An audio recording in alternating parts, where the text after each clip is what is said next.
కార్తీక మాసంలో సోమవార వ్రతానికి ఒక ప్రత్యేకత ఉంది. అలాంటి ఈ కార్తీక సోమవార వ్రతాన్ని ఎన్ని రకాలుగా చేయవచ్చో ఇప్పుడు మనం తెలుసుకుందాం. కార్తీక మాసంలో సోమవార వ్రతాన్ని 6 రకాలుగా చేయవచ్చు. అవి 1 ఉపవాసము, 2 ఏకభుక్తము, 3 నక్తము, 4 అయాచితము, 5 స్నానము మరియు 6 తిలాదానం. ఇప్పుడు ఈ 6 గురించి వివరంగా తెలుసుకుందాం.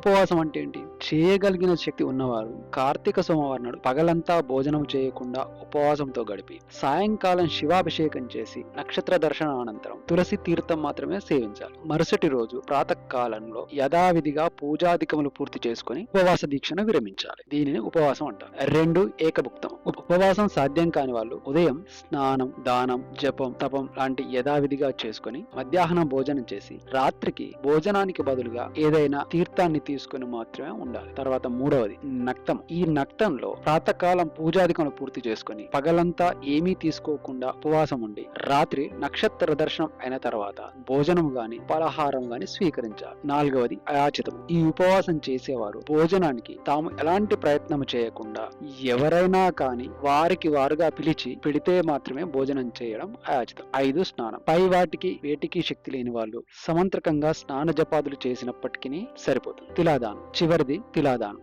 మంత్ర జపవిధులు కూడా తెలియని వాళ్ళు కార్తీక సోమవారం నాడు తిలలను అనగా నువ్వులను దానం చేసినా సరిపోతుంది. ఈ విధంగా సోమవార వ్రతాన్ని పాటిస్తే అందరికీ శుభం జరుగుతుంది. Thank you for watching. For more videos, like, comment, share, subscribe.